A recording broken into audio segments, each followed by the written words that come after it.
Hi, welcome back to part two of Lessons Learned. Today I'm going to be going through my experiences lifted from my time working in the grocery industry during the pandemic. And similar to the fitness industry, this is an industry that went through saw some serious, uh, never before experienced challenges. And this is just sort of some of my takeaways from my time uh, working in that environment. Lesson number one: events outside of your control, they will propel you to either take action or they're going to paralyze you. Character, creativity, um, agility, patience, tenacity. Those are the nuts and bolts of who we are, and they are really going to get tested in moments where events outside of your control take place. And that's kind of what led me to the grocery industry. If you watched part one, then you know that on the side I am a group fitness instructor. And when March 13th, 2020, at least in my part of the country, that shut down the fitness industry as I knew it.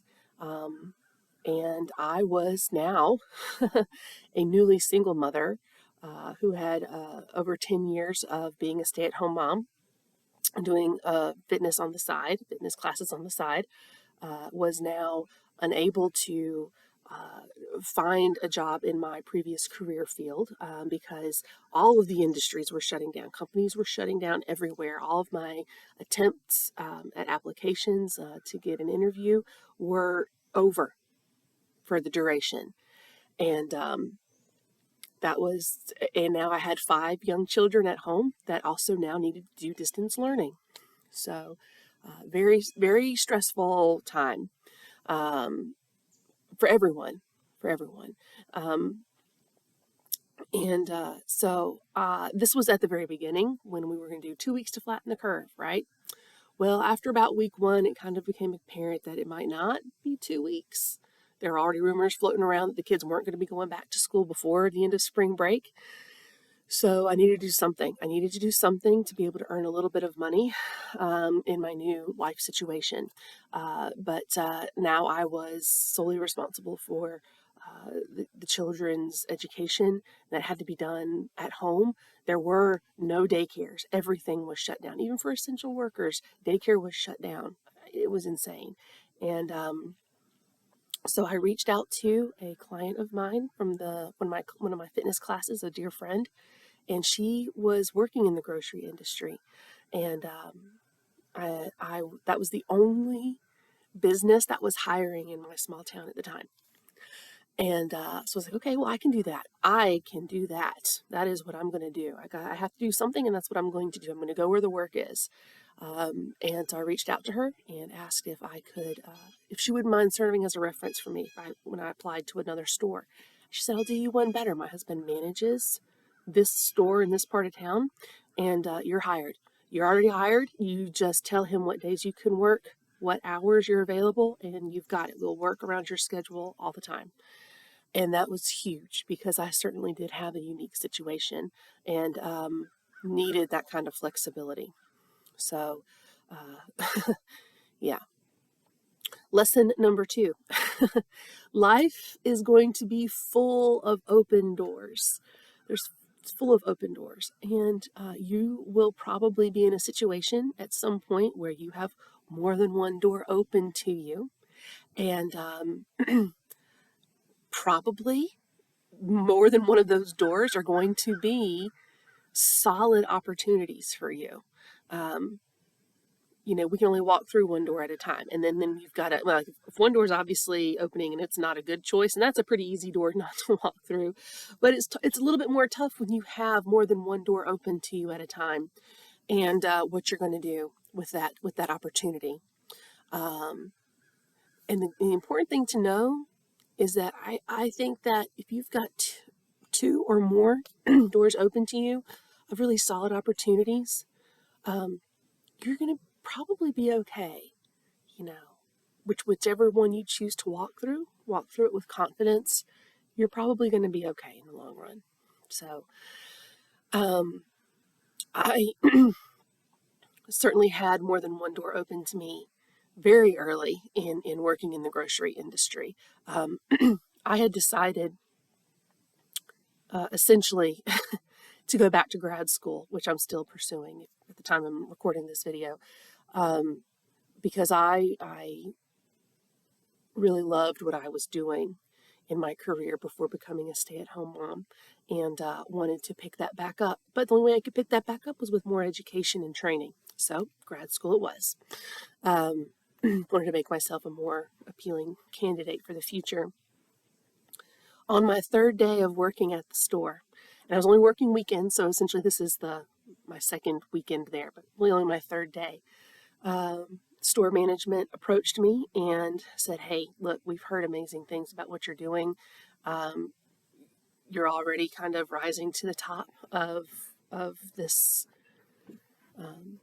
of our associates, and we want to put you on a course for management too." And I was blown away. It certainly wasn't what I was expecting, and it meant a lot to me, especially considering what I was going through, and that I was doing so well, and something so new, to what I'd never worked in the grocery industry before. I was very touched, and they said, no pressure, think about it, and let us know, later what you would like to do. And I did, and I thought about it, and I ended up not pursuing a management position in the grocery industry, and there was a really good reason why. First of all, it was still very early in the pandemic, and I was trusting and hoping that this was still only going to be a short-term position that I was in. I was really, really had my really pushing hard towards this other career goal that I wanted to do, and those doors were opening as well, and I was trusting in that.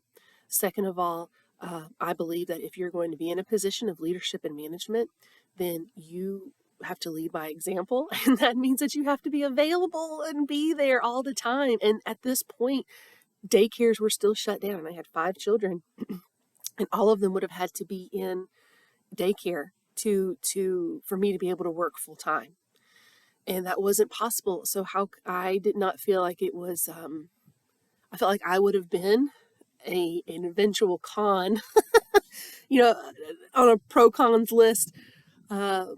Wouldn't have been good for me. I would not have been a good example of management, because how could I be there if I couldn't be there? How could I support my colleagues?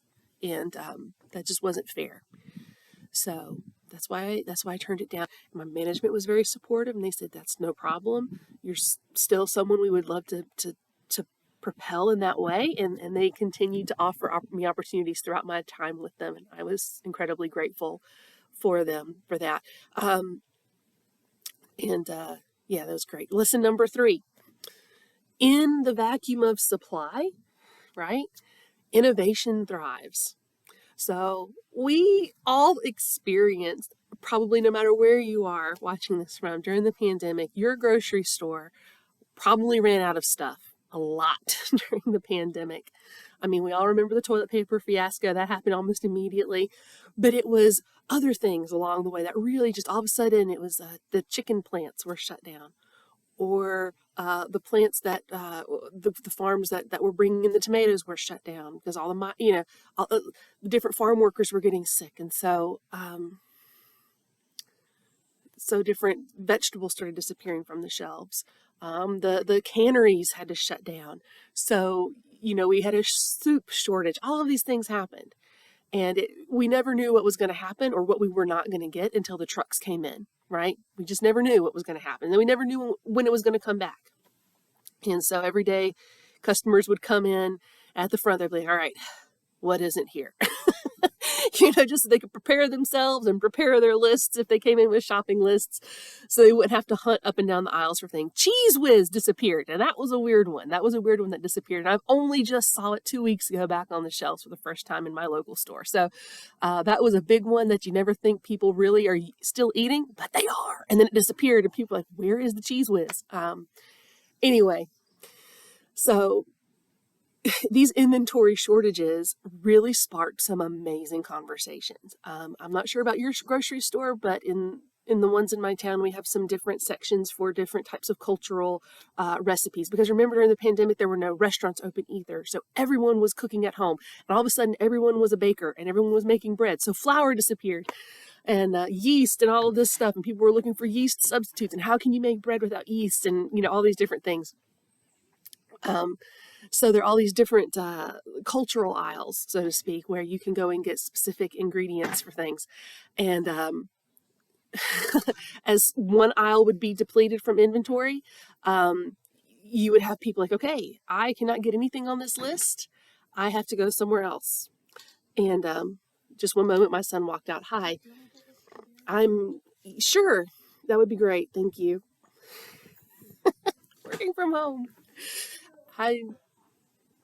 Anyway, that's a fun part of life with kids.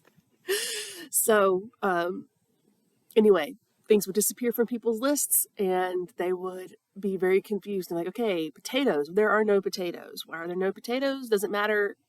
There just are none.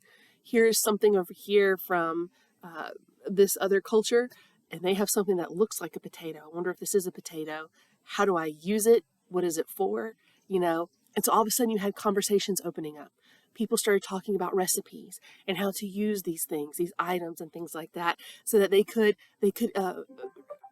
incorporate them into their own family recipes until the other supplies came back. And this happened all the time. And I loved being able to watch those conversations. I learned a lot too. I learned that there was this one thing that looks like a fruit, and customers were like, well, what do you do with this? How do you know when it's ripe? And I'm like, I have no idea. It always looks really sad. I don't understand. They're like, someone else said, oh no, in our culture, we actually don't eat these. You don't actually find this in the food section. You find this over in the cleaning section. We use this to clean the pots and pans. So it won't look any better because you're not actually supposed to eat it. So again, I learned so much from those sort of conversations. Lesson number 4, strong customer relationships.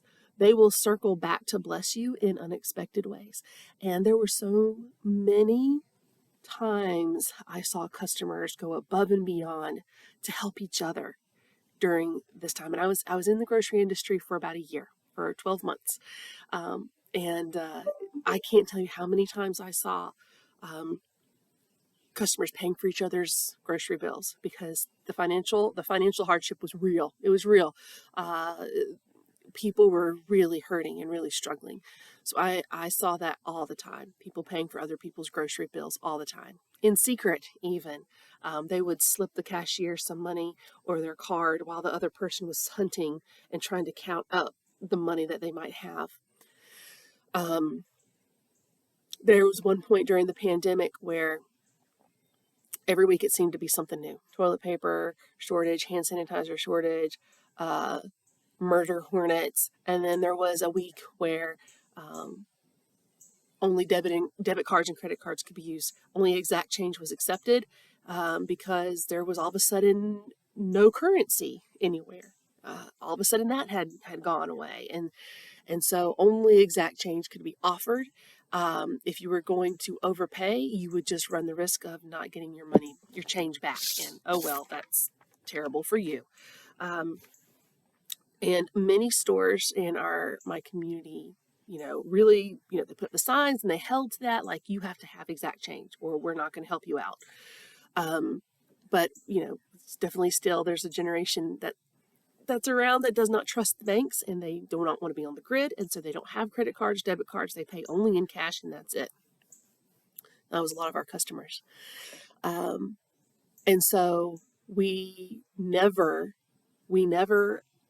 pushed for exact change, but that was only because of the blessings of our customers. Because we didn't have a secret supply of small bills or change, rolls of change. What our customers did was to keep our cashier's drawers open. They would take their money, their larger bills from home, go to the bank, exchange them for smaller bills and rolls of change, and then bring them to the store to exchange back out again so that we could have small bills and change. And because of that, we were able to keep our drawers open. Now, I understand that you might be in an industry where it's not as easy. Customers, you don't see them as often, like as every week, or every other day, because you're not in the perishable goods, industry. So perhaps your commodity is a little bit longer lived. But those customer relationships are still there. They're still important. And if they are fed regularly, and you would be amazed at how people rise to help others that they really care about. Anyway, those were 4 quick lessons that I learned from the grocery industry. I very much loved my time in that store with those people. We were an amazing little family, and many of them are still there. Many of them have moved on to other opportunities since then. But yeah, that's they're a big part of my experience, and I'm forever grateful for every shift and every day that I got to work among everyone. So anyway, have a wonderful day. Thanks for listening. Bye.